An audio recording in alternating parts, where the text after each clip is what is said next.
Hello, everybody. Welcome. My name is Anna Pachias. I'm the annual fund director at the Shenandoah National Park Trust, and I'd like to welcome all of you. Thank you so much for being here. We are excited to be hosting a special guest for a topic that is new to us, and so we're going to be learning alongside you this evening. First, I just want to remind our new friends and old friends that the Trust is the official philanthropic partner for Shenandoah National Park. And we invest in programs and initiatives that help to protect, enhance, and preserve the resources of Shenandoah, both today and for future generations. And we fund a very wide variety of programs, and none of those would be possible without private philanthropy. It just wouldn't work with just federal funding alone.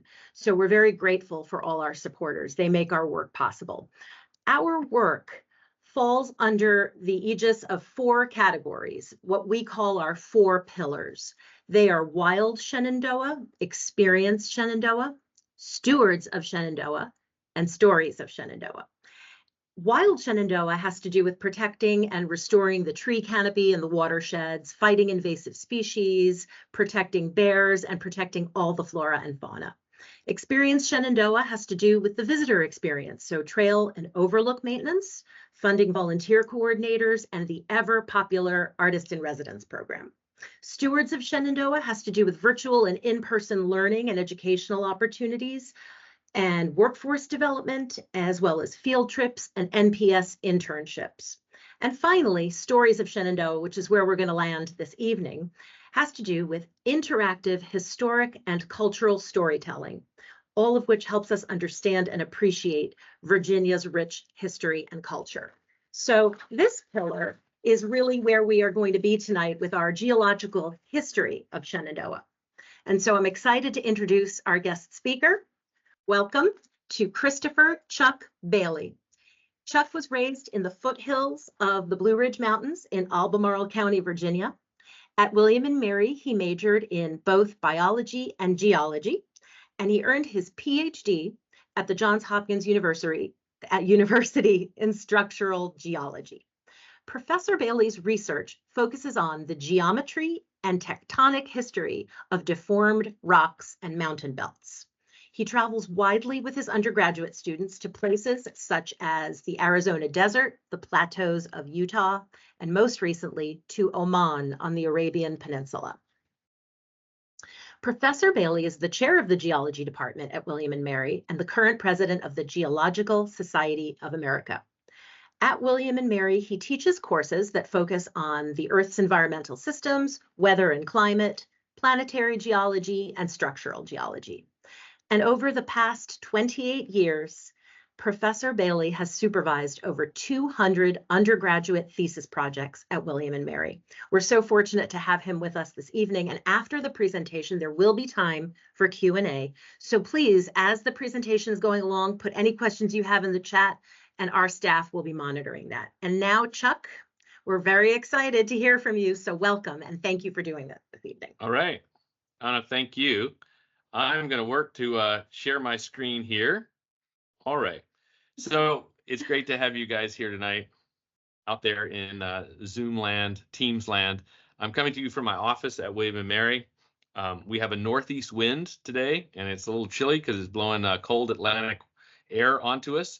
But spring has sprung, and what I would like to do in our time together is give you a sense of the stories of Shenandoah that are told in the rock record and the landscape. So that's where we're going to go tonight. And let's see if everything works that way. But yeah, I have been very fortunate over my career at William & Mary to be able to go a lot of places to look at rocks, to think about landscapes and things like that. So on this screen, you'll see a variety of the places that I have worked or have been working more recently. But I grew up in the foothills of the Blue Ridge Mountains, and in some ways, I like to think I'm kind of still a homeboy geologist in the sense that the Virginia Appalachians, and in particular the Virginia Blue Ridge, are the places I call home. And I hope I will continue to do research there kind of as long as I actually can. So before we go much further, I need to put this disclaimer out there. The William & Mary lawyers say I need to do stuff like this. And this is a disclaimer. The trust probably didn't know that this is going to happen, but we'll all be in better shape when I say this to you. This is a comment from one of my course evaluations. I thought professors were supposed to ask questions and teach. Professor Bailey asks more questions than he answers. Even when he answers a question, he'll follow it up with another question. It's completely nuts. So with that, you are forewarned. And if the attendance drops off to 30 or 40, I can understand that now. So the Blue Ridge Mountains and Shenandoah National Park are part of the Appalachian chain. And the Appalachian mountain range, if you will, extends from Alabama in the south all the way to kind of the tippy top north end of Newfoundland. And depending on your perspective, you may have a certain variety of views about the Appalachians. Some have called them the most elegant mountain range on Earth, whereas others have suggested that they are nothing more than insignificant hills with trees sticking out of their tops. So there you go. Which is it? And Shenandoah National Park falls well within the confines of the Appalachian mountain range. In some ways, the Blue Ridge, which is where Shenandoah National Park is located, it was the first mountain range encountered traveling west or northwest from the Atlantic coast. So it's an important mountain range, and I hope in the next half an hour or so to convince you of a lot of the uniqueness of Shenandoah National Park as far as its geology and why it is an intriguing place to study. Okay. As we get going, I want to at least put it out there that from the perspective of geologists or geoscientists who look at rocks, they come in effectively three flavors, and maybe you can see the three fingers that are up there. Igneous rocks, rocks that crystallize from cooling of magma. There are sedimentary rocks, which are typically made of pieces of older rock, which have been eroded and transported and deposited. And then on the far right in this image, metamorphic rocks, rocks that started as one of the other two, but have experienced things that have changed their structure, their texture significantly enough that they are now some kind of other product. Shenandoah National Park actually has all three rock types that are represented. So geologically, it is plenty diverse.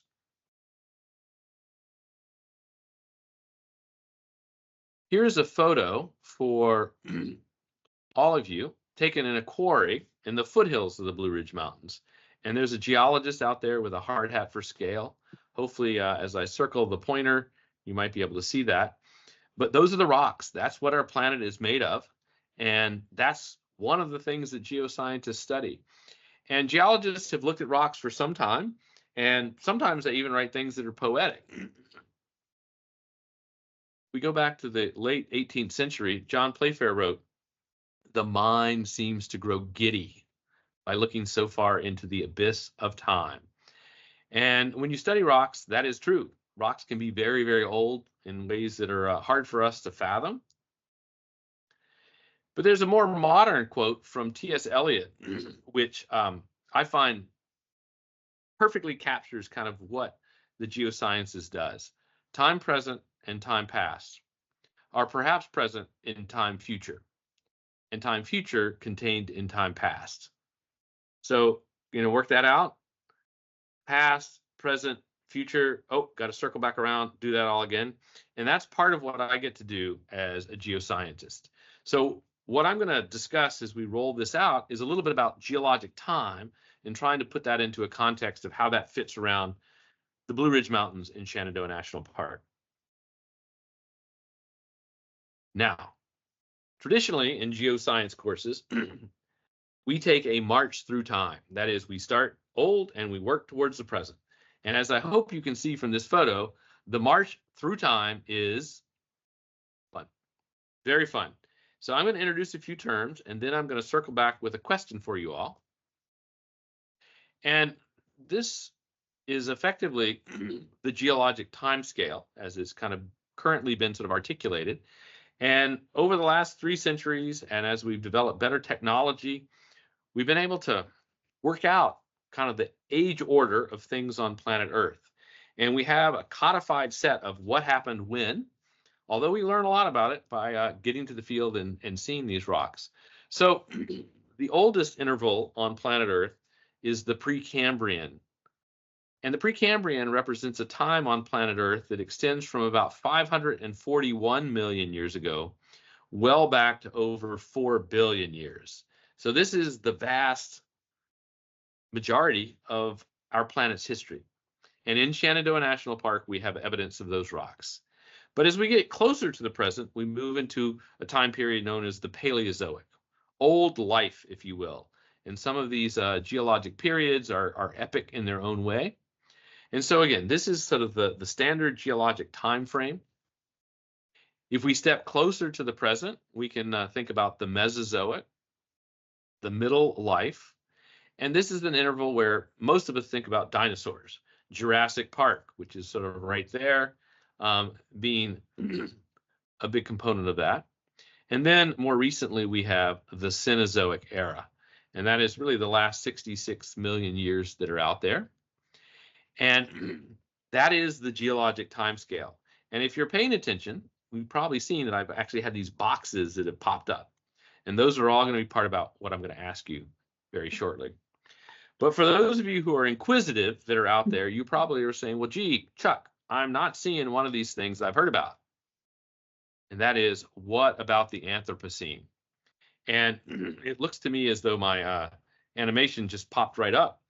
But the Anthropocene, maybe you've heard about it. It turns out that has been proposed as a new geologic time interval.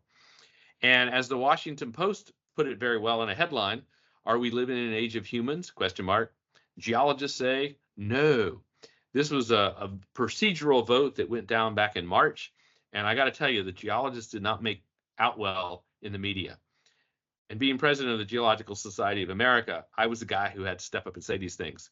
But what I then did do was I made sure I made ample use of geologists say no with my family. Does anyone want to wash the dishes? The answer is geologists say no. Who wants to take the trash out? Geologists say no.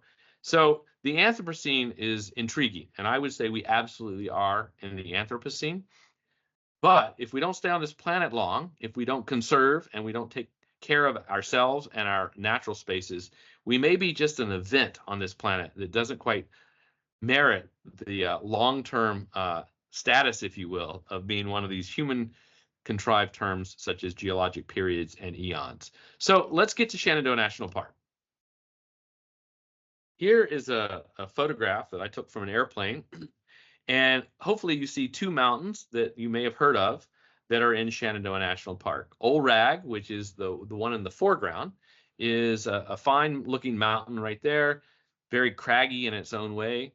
And then in the distance, you'll see Hawksbill. Hawksbill is the tallest peak in the national park, a bit over 4,000 feet in elevation. And so there we can see part of why Shenandoah National Park is there. It's preserving this sort of wilderness space, forested landscapes, and things like that. But I have a question for you. How old are the Blue Ridge Mountains, right? Old Rag Mountain, Hawksbill, two kind of iconic mountains in the Blue Ridge of Virginia. So I'm going to give you a choice, and maybe you guys can chime in on the chat and explode the whole teams thing.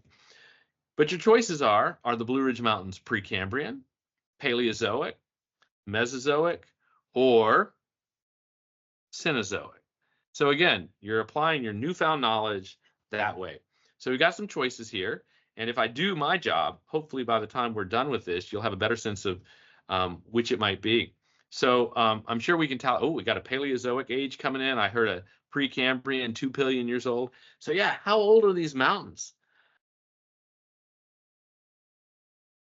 Well, let's start at Old Rag.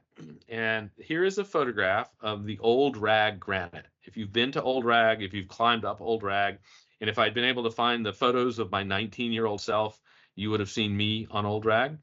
And it's a granite. It has big feldspar crystals in it. It's actually a very handsome rock. So we actually have a pretty good idea of exactly how old that is. It looks like the Precambrian is winning. I appreciate that. And it turns out that inside the Old Rag granite, and most granites, there's a mineral called zircon. And I'll circle it right here. It is a zirconium silicate. And what you have in the picture below you, and that's a human hair for you to see right here, are little crystals that have been separated out of this rock. So we take the rock, we crush it up, and we separate out these little grains of zircon. And they are important. In fact, there's some would say they're the geologist's best friend. And we might say that because they incorporate a little bit of uranium. And uranium goes into the zircon crystal. It replaces the zirconium. But uranium is not stable. And so over time, it decays to lead. And so if we're clever, we can actually measure the ratio of lead and uranium in the crystals to effectively evaluate and determine the age of when this turned to stone. Remember, this is about stories in stone. And we do that using mass spectrometry. And the idea is that we are liberating elements from the particular zircon crystal. We're then measuring the ratio of lead to uranium. And from that, we can calculate the age. So for those of you sitting out there waiting for the answer, turns out that zircons and granites from the Blue Ridge, like the granite at Old Rag Mountain, formed approximately 1 billion years ago. Yeah, 1 billion years ago. That's a lot of zeros. Millions of years are hard enough. So that's pretty crazy. We've got evidence in Shenandoah National Park for some very old rocks. And effectively, these are the oldest rocks we have in Virginia. And those rocks are exposed all up and down the spine of the Blue Ridge. So you can start along the Potomac River in Loudoun County, move south through Shenandoah National Park, on into Nelson County, down to Roanoke. And then once again, we see these similar rocks exposed near Mount Rogers. So these are the oldest rocks that are out there in Virginia. They range from 1 billion to about 1.2 billion. And they're old, but they only record the last quarter of the Earth's history. All right. What I'm going to do now is try to build up the column of rocks that we see in Shenandoah National Park. And this is not really a very clever statement, but the oldest rocks are called the basement complex. And if you're sitting there at home thinking about this, you might be like, oh, wait a minute, they're on the basement complex because they should be on the bottom. And that's completely correct. The rocks like the Old Rag granite and other things that you can see along the Skyline Drive are very old, but they are overlain by a sequence of younger rocks. They're not particularly young, but they are in fact younger. And so what I'm going to do in the next few minutes is trying to walk you up through this column of rock that we see exposed in Shenandoah National Park. So the very next rock above this is something called the Swift Run Formation. And here you can see some William & Mary students that have tramped into the woods in Shenandoah National Park. Here's a delightful outcrop of that very same rock, the Swift Run Formation. Let's look at it a little more closely. And here you can see some of these structures, and hopefully you can see them, but I bet you'll see them even better when I click the button one more time. Oh, how about that? So it turns out these rocks, which are not as old as the oldest, contain evidence of all sorts of crazy goodness. In fact, these are stratified rocks. They're layered rocks. They are sedimentary and maybe gently metamorphosed. They have lots of primary structures that formed in them that are still preserved. And maybe the best way to think about it is let's take this image here, and I've annotated it with a variety of features like bedding and cross bedding and foliation. And now I'm going to flip it because these layers are turned completely on their side. They would have originally formed in an orientation something like this. And for geologists, this is a much more settling view. The older layers are on the bottom, the younger layers are on the top. We can see a set of structures there. So this is a rock that formed when sediment was eroded, probably out of these granitic rocks, and deposited in streams and rivers that were flowing down from a highland. They leave behind indicators of flow like cross-bedding. And that's a pretty cool story that the stone is in fact telling us. So that is the Swift Run Formation. Let's step up to probably the most iconic of the geologic units you might see in Shenandoah National Park. And that is the Catoctin Formation. It is a geologic unit that is preserved along the Blue Ridge in much of Virginia, also along the Blue Ridge Parkway. Once again, more William & Mary students have been dragged out to the field. And this Catoctin Formation is actually a metamorphosed basalt. We call it a greenstone sometimes. These are actually ancient lava flows that came and flowed out over what is now Virginia about 550 to 570 million years ago. All right, cool. The distribution of these rocks is quite broad. We actually see this same unit from north of Gettysburg, Pennsylvania, down through Maryland into Virginia. And so this is the Shenandoah National Park side. But the other thing I'll point out is that these greenstones are also exposed in the eastern foothills of the Blue Ridge. So northeast of Charlottesville and then north of Culpeper as well. And so, as I said, it's an iconic unit here in the Central Appalachians. It is what creates a lot of the scenery in Shenandoah National Park. If you want to put it into kind of a third dimension, and that's always important, here's a cross-section of Stony Man. And I hope some of you who are on this call have been to Stony Man. And Stony Man sits on top of one of these lava flows, these ancient lava flows in the Catoctin Formation. And there's one flow after another flow after another flow after another flow that have been piled up on top of themselves.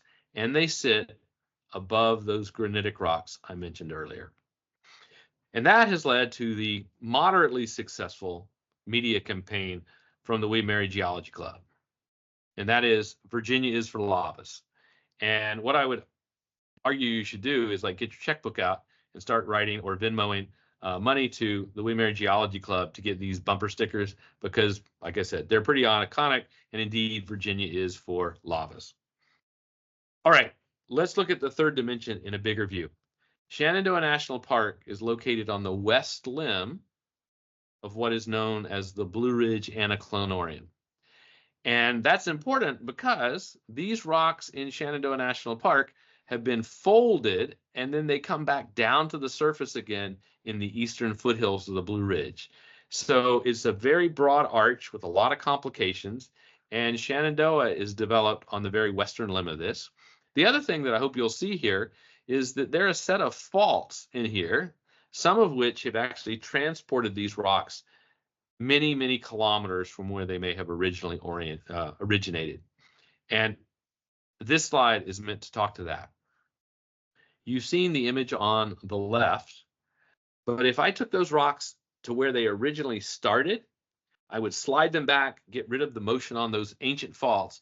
And it turns out that the rocks that we see in Shenandoah today would have originally begun their sort of life journey, if you will, a few hundred kilometers to the east-southeast of where they are in the current geography.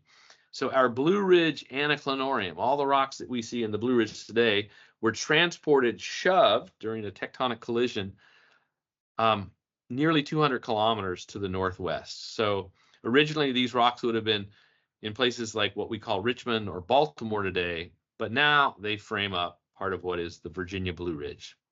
Okay. The other thing that's crazy, and you'll probably think I am crazy when I tell you this, is that these volcanic rocks of the Catoctin Formation form a moderately large province of igneous rocks. And these were birthed, formed, extruded onto the landscape at the beginning of the Iapetus Ocean, which is something that was an ocean that developed 550 million years ago. And to make it even crazier, if we know what we know and we think we know what we know and we got it all right, it's quite possible that ancient North America would have been in the southern hemisphere, somewhere near the South Pole at that particular time. And so the Catoctin Formation, these green rocks you see along the Skyline Drive or at Stony Man or Hawksbill, are bits and pieces of the evidence of just that. But I get this question a lot. Where on the modern Earth could we find an environment that's similar to the Catoctin Formation? And I have an answer for you, so hopefully you're still paying attention. I would go to Iceland today. If you want to see something that might represent or be analogous to what the terrain was like and the feeling was like, minus the fact that we have landforms, life forms that are now running around like humans and elk and deer and bear, this would be the place I would go. Because in Iceland, we erupt vast quantities of basalt from fissure eruptions. And these basaltic flows cover many, many thousands of square kilometers. Sometimes the eruptions are local, sometimes they're not. So in your mind's eye, next time you go to High Top or the top of Stony Man, you should be thinking, wow, this region once would have been an active lava plain much like this.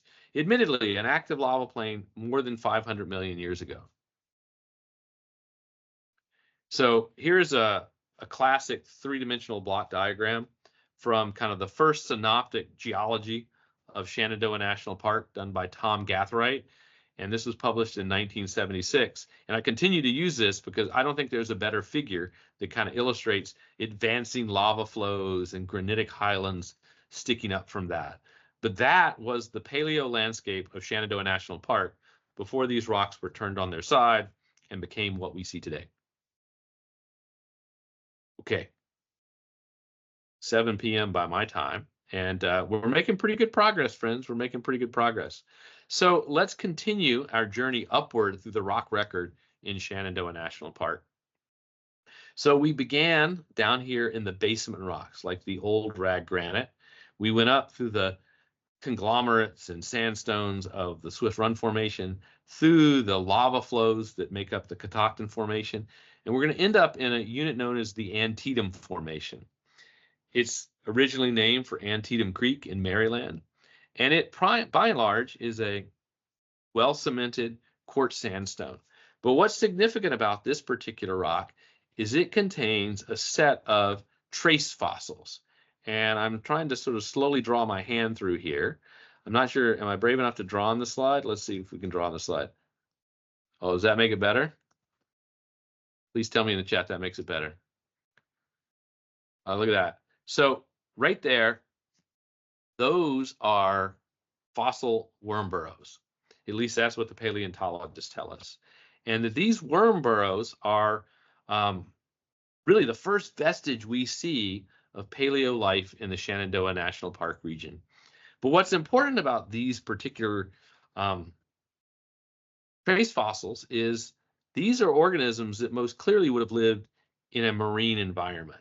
So the conditions in this region of the world, this part of what is now Virginia, would have changed radically from the time of lava flows to a time in which it was washed by waves and critters were happily burrowing in the sand, living and loving and doing whatever they did. And in my mind's eye, this is a sense of kind of what we would be looking at then. If we go back to the early Cambrian period, maybe 540 million years ago, there would be a new ocean whose waters would be lapping up on the shores of what is now sort of Shenandoah National Park. So those scalithos organisms would have been burrowing, living, doing their things there. And if we step forward a little bit further in time, by the late Cambrian period, this ocean had washed across much of eastern North America. So by that point in time, we were making limestones that are now part of the Shenandoah Valley. Shenandoah National Park was well submerged and covered with a thick layer of other sediment. And if you wanted to go to the beach, you need to keep heading northwest to places like Illinois or Wisconsin. And that ancient ocean is something known as the Iapetus Ocean. And for those of you with a little knowledge of sort of Western mythology and such, Iapetus was the father of Atlantis.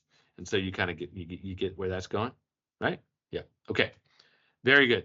That is the record that we see preserved in the rocks in the Shenandoah Valley and the Blue Ridge. Cool. But let's take another look at the landscape and its interaction with the rocks in Shenandoah. So right here, I hope you can see, this is a Google Earth image from the southern part of Shenandoah National Park. And it's a fall image. The leaves are off the trees, but all the mountain laurel and other things still have it. But if you're looking closely, you can see these white rocks here. That is the Antietam Formation. And I hope you get a sense that what's going on there is that these layers have been folded. In fact, they've been folded in very exciting ways, at least for a structural geologist, these are exciting ways. And it's that tilting and folding of the strata that created the structure, the architecture underneath Shenandoah National Park. The other thing that I want to point out to you is hopefully you can see these big patches here of places where there are no trees. This is what we geologists refer to as talus.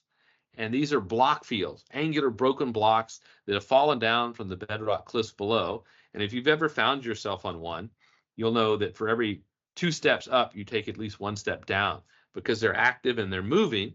And they're moving sufficiently such that the forest is not able to actually cover them. But that is part of the geology of Shenandoah National Park. So when did all this take place? It turns out the folding and the major faulting in Shenandoah National Park occurred during the Paleozoic era. And so I have a set of cartoon slides here walking you through what was going on due to plate tectonics and a variety of things. So let's imagine the Blue Ridge rocks are here. We have a plate that is subducting as the Iapetus Ocean is going bye-bye. And eventually that ocean is closed and we create a new supercontinent. And that certainly leads to bedlam. And the idea is that strata are folded, things are faulted. We create a mountain range. And yeah, we open the Atlantic Ocean sometime later. And then our final vignette here is today.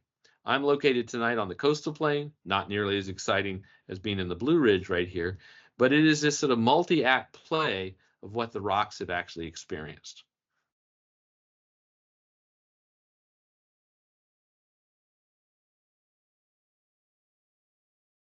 Okay, let's zoom into a particular location. I find it actually more valuable sometimes to have a specific spot to focus in on. And I'm going to focus in on Swift Run Gap. If you're out there in the audience, you can raise your hand if you've been there. It's where US Route 33 crosses the Blue Ridge on its way from the Greene County side into the Rockingham County side. And Shenandoah Valley, you can see in the distance, Massanutten Mountain that's out there. And I bring this up because I have a little vignette to tell you. And that vignette is about the Knights of the Golden Horseshoe. That's right. This is a roadside marker with the crazy pyramid, and there's another big rock there, talking about the Knights of the Golden Horseshoe. And you may or may not know much about this. It's kind of a tale of colonialism or settler colonialism, but it's a fun tale in its own way. And it turns out back in 1716, the colonial governor of Virginia, Alexander Spotswood, and I don't think that's his real hair, left Williamsburg, Virginia, and with a band of buddies, if you will, ended up taking an expedition to the Blue Ridge. And they crested the Blue Ridge Mountains at Swift Run Gap, or what we know as Swift Run Gap today. In fact, there are not necessarily accurate contemporary accounts, but there is writing in the literature about this. And if I get my screen to work right, maybe you'll see some of these. Ah, here you go. The Knights of the Golden Horseshoe. That's what this band of buds were called. With their axemen clearing the way and only occasionally being forced to dismount, these young cavaliers climbed to a modest summit and drank to King George's health and all the royal family at the very top of the Appalachian Mountains. Anyway, that's not a contemporary report, but you see that I've highlighted the drinking part here. And so my question to you, what did they drink while they were, and rumor has it they were also shooting out their guns and looking out at the Shenandoah Valley. So what in the world in 1716 would the Knights of the Golden Horseshoe at the crest of the Blue Ridge at Swift Run Gap be drinking? Any thoughts on that?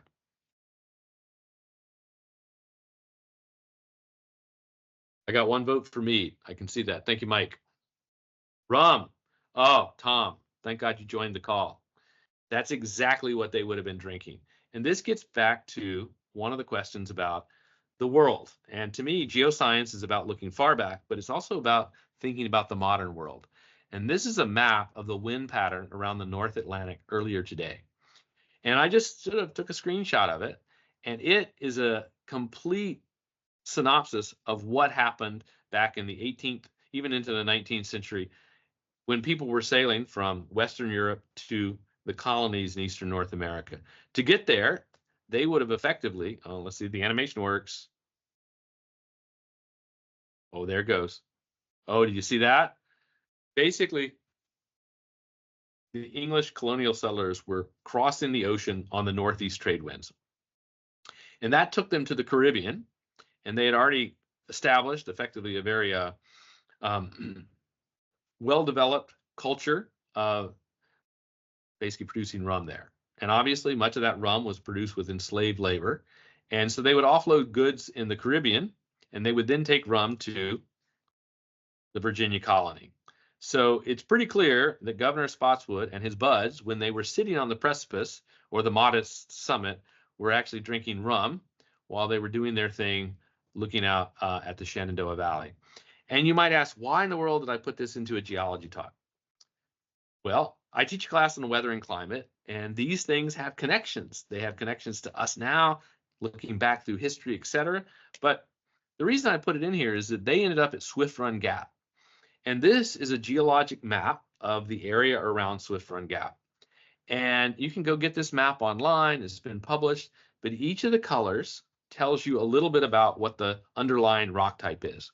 So the green rocks here, and I'm moving the pointer around, are Catoctin greenstone.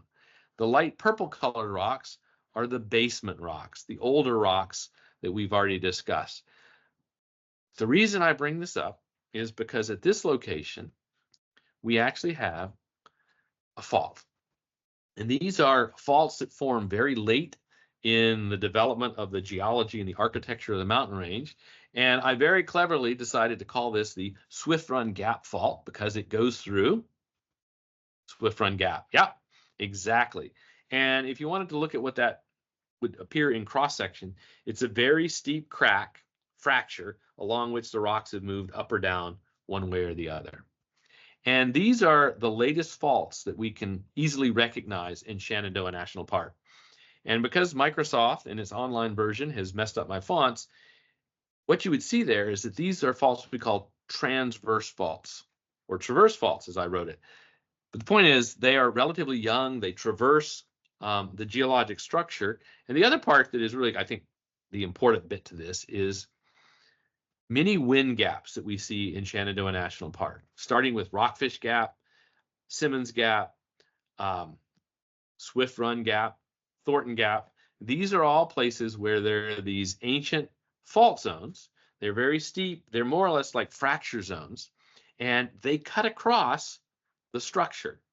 And the reason I think this is why we have the wind gaps there is because in these fracture zones, the rocks have been broken, they're more easily erodible, and they end up being the lowest part of the mountain range, if that makes any kind of sense to you.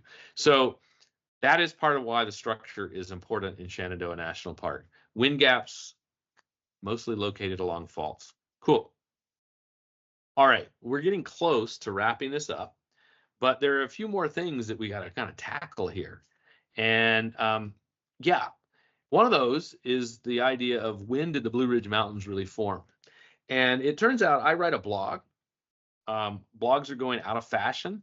I published my blog on the Waymarried blog site, and no one reads it. My mother doesn't read it. It's terrible, but there's a lot of stuff there, and maybe you'll go check it out. And this is a post that I wrote back in 2016. It was about a field trip we had in the Waymarried Geology Department to Shenandoah National Park. So here you can see everybody hanging out on the precipice at Black Rock. And that was all about trying to figure out how the Blue Ridge became the Blue Ridge. And the students on that field trip came up with 3 decent hypotheses that I'll talk about a little more in a few moments. In fact, I think that's coming on the next slide. Yeah. How did the Blue Ridge Mountains form? Some would argue they formed by ancient tectonics. I've talked a lot about that tonight. Others might say, well, maybe it's a region of active tectonics where the mountains are growing in front of us. And then others, and this may be not a very exciting concept, but the idea of differential erosion, which hopefully I will explain. So in the final moments of this talk, I really want to give you a sense of which of these works and what's kind of the current thinking on the origin of the Blue Ridge Mountains. So I'm not going to talk about the active tectonics. That's already happened. And that probably plays a role at some level. But let's take a look at this image. This is an image of active earthquakes, active deformation that's happened really in the last 40 to 50 years in Virginia. And I'm hoping that if you are able to recognize spatial patterns, you will see that the Blue Ridge Mountains, Shenandoah National Park in particular, does not have much modern seismicity. And so to me, that would be a reason to kind of dismiss the idea that active tectonics are creating the mountains that we see today. plenty of places in the world where that's happening, but that is not the cause of the Blue Ridge Mountains that we see.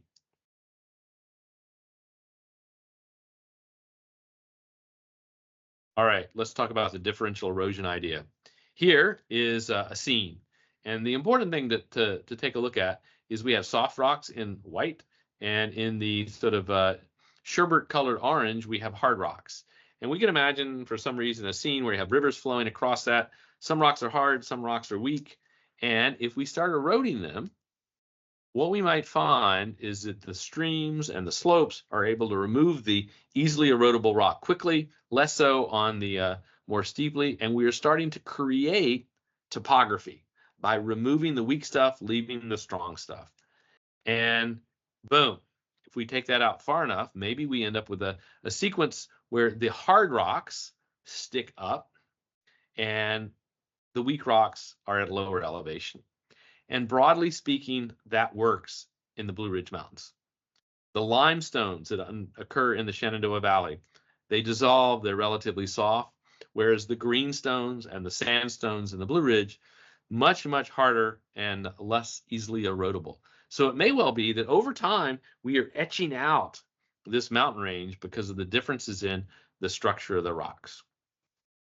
The other thing is another concept, and you'll feel like you're learning a lot tonight by being here, is a concept called isostasy. And let's think about it this way. Here is a picture of the Earth's lithosphere and the underlying stenosphere, part of the mantle. And now let's erode some of that away. So we're going to take off our mountain range. I just got rid of it. And if we do that, we change the stresses in the subsurface. And that actually leads to counterflow from the mantle, and that's a process called isostatic uplift. And some people have made the case that as the Appalachian Mountains erode, there's a driving force from below that are kind of keeping them around, pushing them up slowly as we remove material. So this connection between erosion, deposition, uplift. Intriguing? All right, this could work really well, or it might not work at all. And here is a photograph of, we had a question out there. The Virginia Appalachians were never glaciated in recent times. When we get to Pennsylvania, that certainly changes. But here is a photograph of William & Mary students on a geology field trip. You're looking out across the Page Valley toward Shenandoah National Park. And let's see if this works. Are you ready for it? Oh, man. Are you hearing anything? I'm not. Oh, I may have done this. Oh, I'm hearing it now. Oh yeah, I need some thumbs up. Oh yeah, look at that stuff there. John Denver, look at that. He showed up. I appreciate that. And you know what is John Denver singing about? The Blue Ridge Mountains and the Shenandoah River. Yeah, absolutely. Yeah, those country roads are going to take him home. Exactly. To the place. The place where? Wait for it.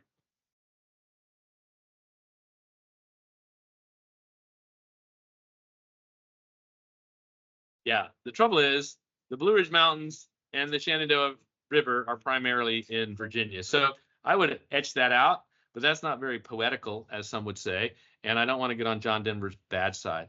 So Blue Ridge Mountains, Shenandoah River, they're all out there. We're looking to the southeast back towards Shenandoah National Park here. And the question I've got for you is the relief growing or shrinking in this particular area? Is the Blue Ridge getting greater? Is it getting smaller?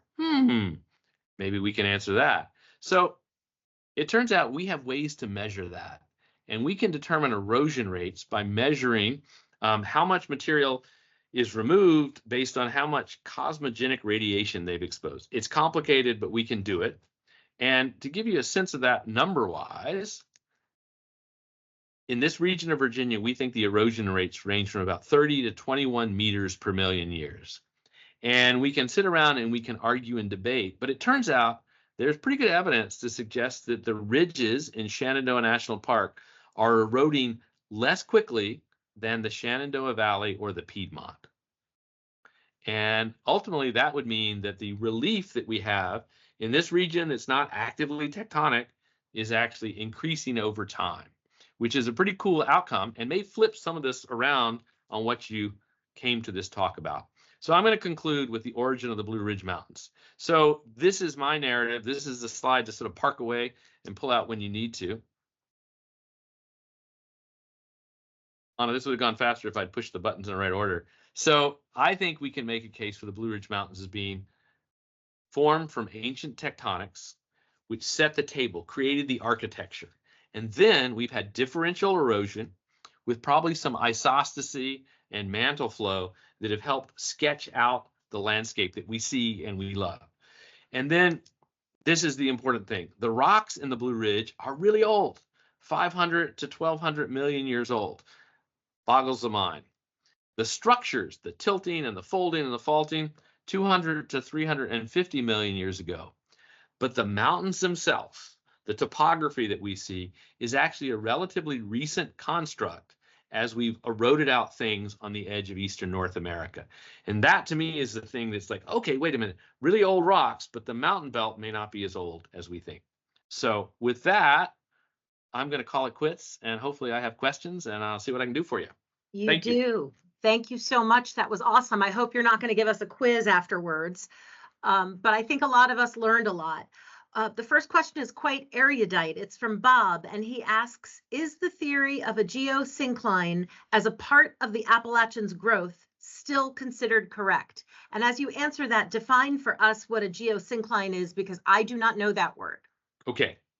If you go back in time, before plate tectonics had come to be kind of what we know it today, because we hadn't figured it out yet, the idea of making mountains was that there were two different types of terrains, a geosyncline and a eugeosyncline, and that they were different, but these were basins where sediment would accumulate, and then at some point there would be this convolution and they would form a mountain belt. And so both of those concepts have been effectively replaced by our understanding of modern tectonics, of plates colliding, one going down underneath another. So in some ways, as descriptive terms, they still work. The sequence of rocks from the Blue Ridge into the Shenandoah Valley would be a great geosyncline, but they formed in a very different tectonic setting once we realized that the plates are mobile. How's that? That actually made sense to a non-geologist, so thank you. We have another question, more of a big picture question now. How do you as a geologist find ways in your scholarship and exploration to collaborate with other scholars like anthropologists, archaeologists, historians, biologists, any of the above? Well, that is a great question. And as I've gotten older and long in the tooth, I feel like I take more satisfaction with collaborating with historians and anthropologists. And my wife's a sociologist. We're still trying to figure out a collaboration. Maybe we'll get there. But the point is that when I started as a young scientist, I was really focused on understanding fault zones and how they work, the mechanics and the chemistry of all that. And as I've gotten older, to me, it's the grand narrative that's really cool. So on Sunday, I'm going to be in Shenandoah National Park with a filmmaker. I'm going to be there with an archaeologist. And, you know, as we walk around Shenandoah looking at rocks, I'm also going to be thinking about that landscape and how it connects to native peoples, and then also the peoples who, you know, settled that and were trying to grow apples there and run cows 100 years ago. That's a great answer. And I will tell our audience that we will be following those collaborations, and I'm encouraging everybody to watch this space because we'll be reporting back on that filmmaker's work. All right, we've got another question now about technology. What types of new technologies are happening in the geologic sciences over the past decade that have contributed to research and discovery? And then Emily wants to know just what kind of basic technology you use to do your work. Okay, well, I think the image that's on the screen is one that hopefully we can get a sense of. If you look out at that landscape, and we're looking across the Blue Ridge, the Shenandoah Valley, we now have a tool that is used almost universally that we didn't even have 20 years ago for sure, and it was even rare 10 years ago, and that's called LIDAR. And that is light detection and ranging. And effectively, we can make much, much better models of the Earth's surface from flying an aircraft or using a ground scanner. And where that's important, if you look really closely in this image, you'll see that white cliff right there. And that white cliff is separated by a layer of trees in between. You can see it when you're looking out there, but our old maps would never, ever illustrate that. We now can see that remotely. And so that's one of the cool tools that I use a lot in trying to think about Shenandoah National Park. The other thing I would add is that the tools I use, at least in the field, I have a compass, I have a GPS unit, which probably isn't cool anymore. I can certainly record measurements on a laptop if I like. And I have a hand lens, and in some places we might use a hammer to collect rocks. It's what we do afterwards with the samples, and obviously we need to think about why do we want to sample or not, and there's a need to be careful about that. There are lots more things we can throw at it. I talked about zircon geochronology, but the basics of figuring out the geometry of the way things are in the field, it still involves wandering around, using our remote sensing, but ground truthing it. And that's part of why it's fun, because, we get to adventure to places in Shenandoah National Park that not everybody sees. Great answer. Now we have a multi-layered question in the chat. You might want to glance at it, Chuck, because it's a little thesis of its own there. Hi, Kevin. If you were to look under the surface of the Blue Ridge Mountains, would you find pockets of air and space under the ground? Does that influence how the land forms and changes? And does that happen over long periods of time, or can it be relatively short? Not geologically long, but normal person understanding of time. Normal person long. All right. I think that's a good question, and I will try to illustrate also with the slide I have at hand. If you were to go to the top of the hill here and drill a hole downward, you would go through sandstones and rock like that, and maybe some greenstone, and eventually you would go through what we call the Blue Ridge Fault. And beneath the Blue Ridge Fault, we would actually encounter the younger layers of the Shenandoah Valley. And that's a region that is full of caverns, caves, karst topography. So I wouldn't be surprised if you drilled a hole in the right place that you might end up in one of those voids that's down there. They're only going to be so large because once you have so much rock, it'll likely collapse. And those kinds of collapses would absolutely happen in real time. So if you're looking for big holes in the ground underneath the subsurface, the western edge of the Blue Ridge would be a good place to explore, because they have to be there in the subsurface because the old rocks were shoved a long time ago up over the younger rocks that have the propensity to be dissolved. So a lot of hand waving right there that may or may not have gotten through, but. That was a really good explanation. I think we have time for one more question. It's a dinosaur question. We have a listener who's seen dinosaur footprints in a quarry near Culpeper. Have any been seen in Shenandoah? That is a good question, and that is part of the great geologic diversity of Virginia. To the east of the Blue Ridge Mountains, there are a set of, we call them Mesozoic basins. And for those of you who remember my little geo time, the Mesozoic is the interval of dinosaurs. And in Virginia, we do find dinosaur footprints and a few little bones in some of these Mesozoic basins. And one of the most famous ones in eastern North America is the Culpeper Basin. It is east of Shenandoah National Park. And again, if our thinking is right, there was no Blue Ridge mountain range to see when those dinosaurs were frolicking near Culpeper. The mountains ended up being created more recently in time, but that little snippet of history is preserved in these special basins that we can see in the Piedmont, but not in the Blue Ridge. Wow, that's a great answer. And I have time for one last question. Someone wants to know what your next destination is in terms of your field work for your scholarly research. You were in Oman with students, but where else are you going soon or in the near future? Where am I going soon in the future? So, Oman has become this sort of geologic wonderland. I have an anthropology friend who thinks it's the most boring place on the planet, and I would argue it's one of the most exciting places. And I'm going back to Oman. I have my eyes on a few other places. But the other thing, when you've done science as long as I have, there's a sense that maybe you should finish a lot of the projects you've started. And so at that level, I feel like there are things I need to write up. I also am, I feel strongly about public science. And so I'm working on a Geology of Virginia book. It's going to be raucous, if you will. So I need to finish these before we roll out some new exciting destinations, if you will. Wonderful. You'll keep us posted on your work and on your book. And I want to thank you for sharing your time and your expertise with us this evening. We will continue to stay in touch with Professor Bailey and find out what he's doing and keep the learning going.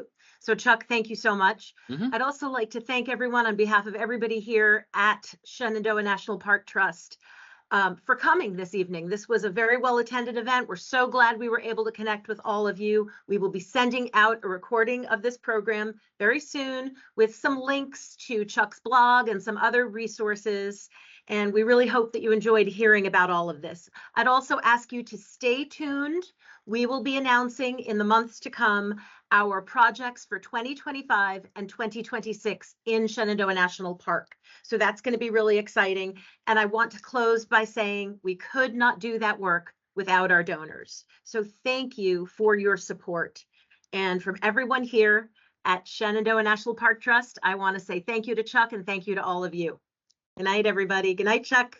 Good night. Bye.